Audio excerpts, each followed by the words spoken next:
Hello YouTube, Herman Williams here again. Question for you. What is the difference between people who build wealth and those who seem to struggle financially their entire life?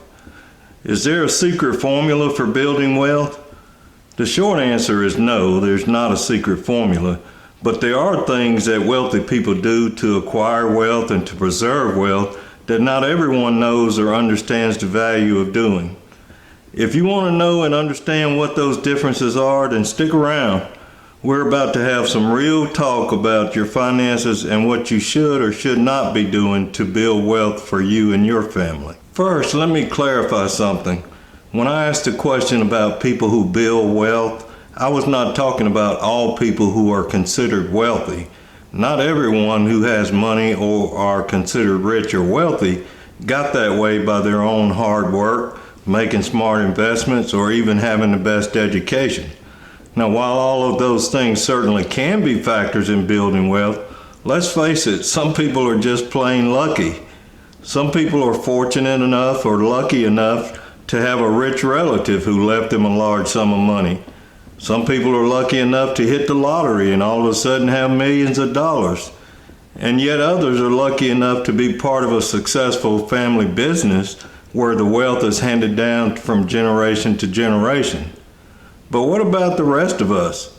How do we build wealth and put ourselves in a position where we can transfer some of that wealth to our future generations? If you have watched any of my videos, you've probably heard me talk about financial behaviors and how those behaviors can either put us on the road to prosperity or they can leave us struggling to keep our heads afloat.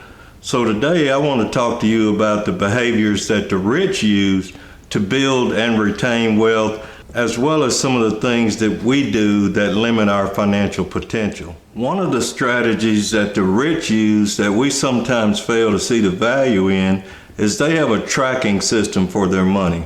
What they really have is a budget.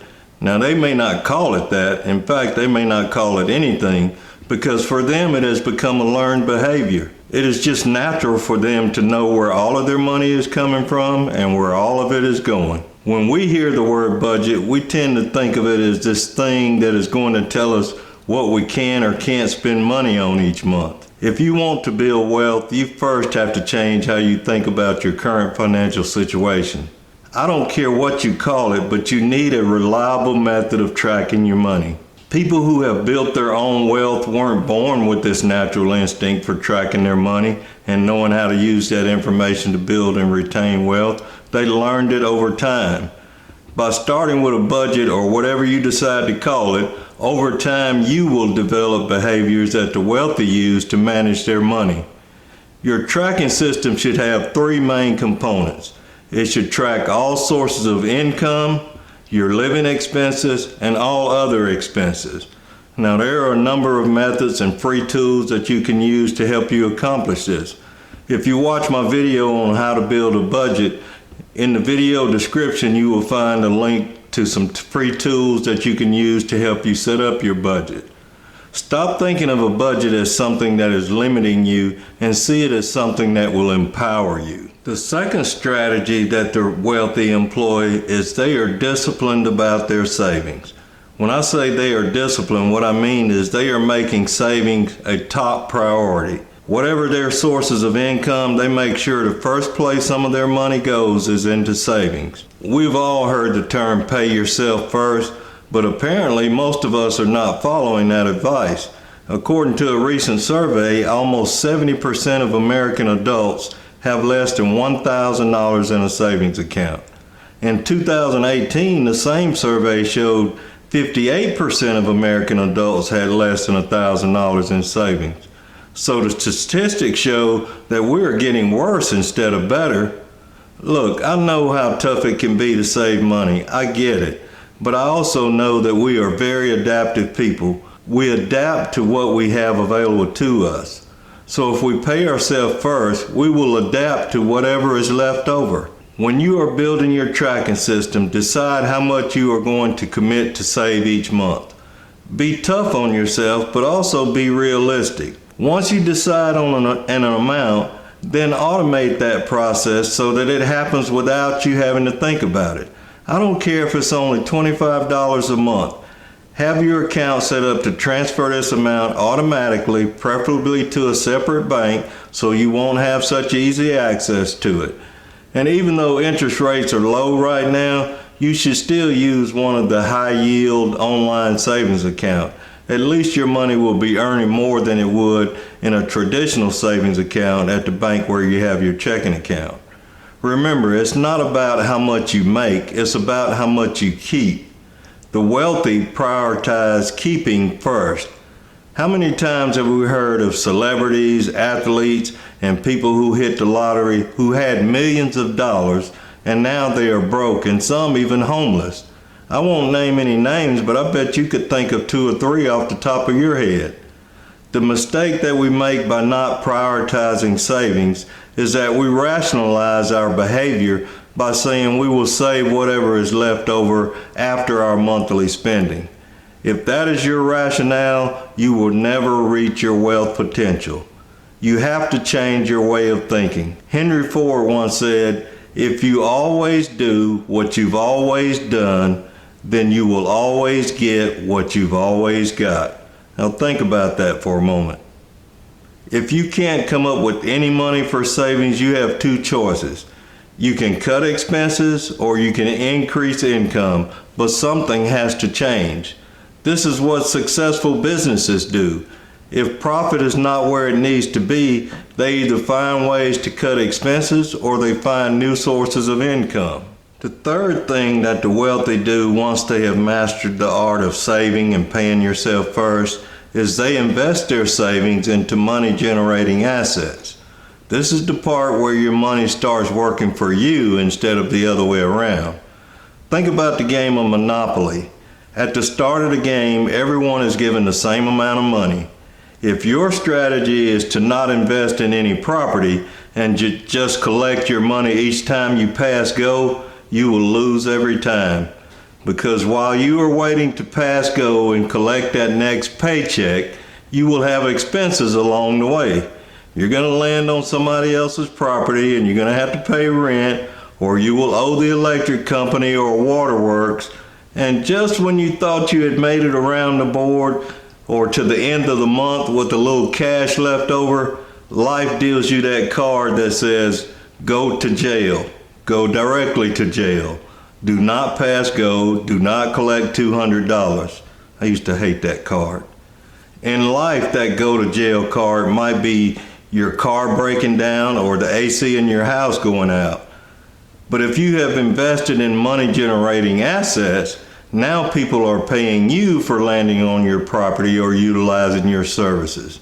Those who have built wealth and can maintain and transfer wealth have mastered the art of passive income. The fourth thing that most wealthy people do is live below their means. Now, it may not look like it when you see the things that some of them spend their money on and the lavish lifestyle that they live, but the smart ones are still living below what they can afford. What they can afford just happens to be a lot more than what we can afford. The reason they can afford to live that type of lifestyle leads us to strategy number 5 of the wealthy. Strategy number 5 that the wealthy employ is that they never spend the principal. They spend the residual or the passive income that the principal produces. Once you are generating passive income, you spend the cash flow that your assets produce.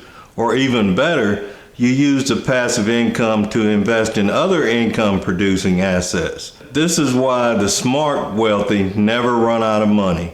Now let's be real here. You are not going to generate enough passive income with your first investment to quit your day job.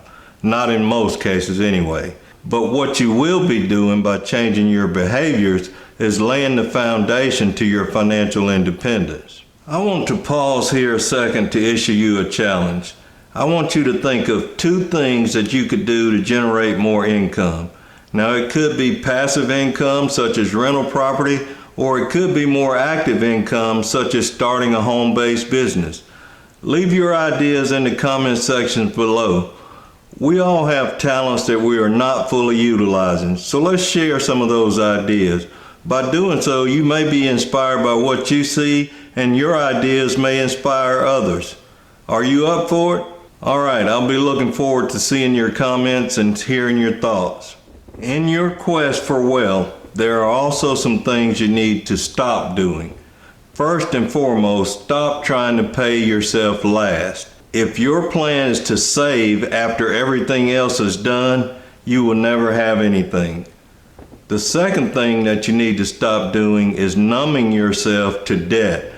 We have been programmed to believe that debt is normal and everyone has it, so we don't focus any effort on eliminating debt.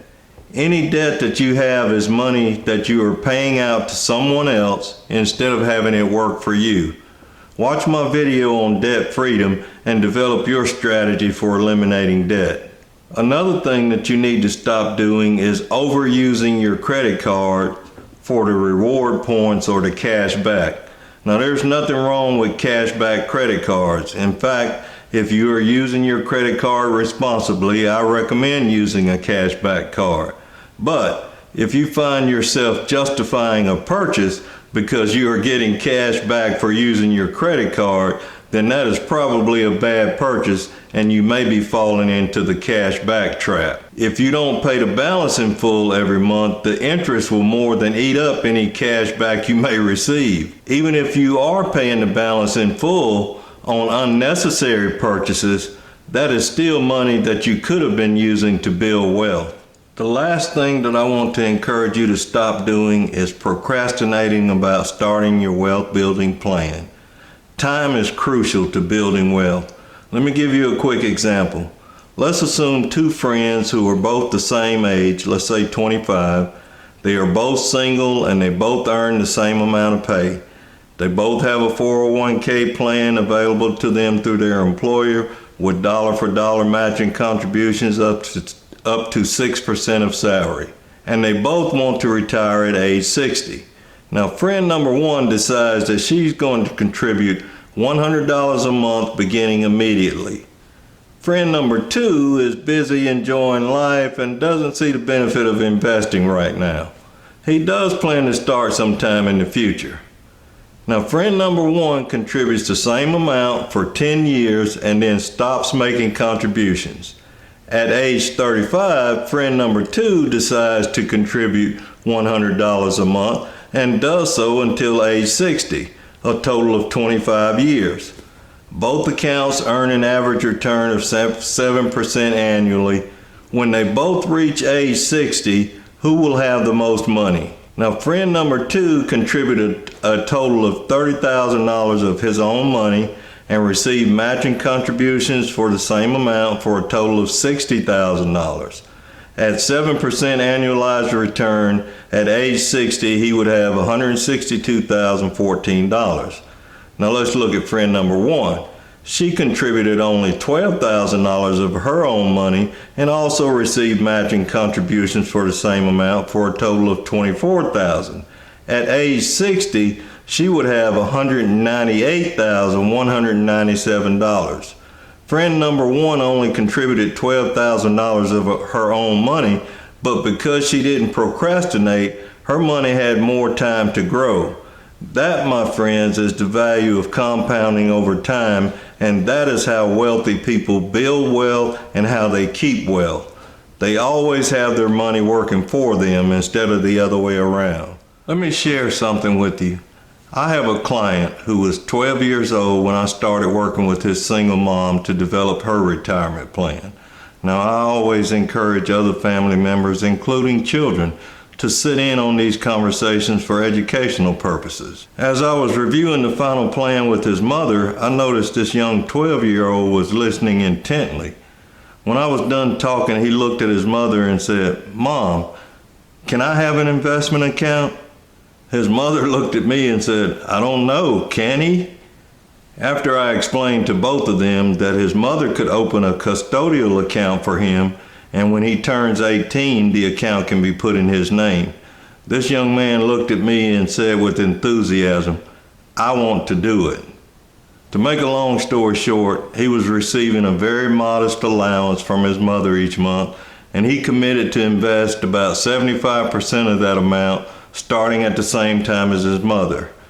So I projected his contributions through high school and then increased it slightly for the 4 years that he will be in college, and then assumed a conservative salary after college with him maxing out his contributions each year. Assuming an average historical return on the stock market, this young man will have over $1 million in working assets by the time he is 50 years old.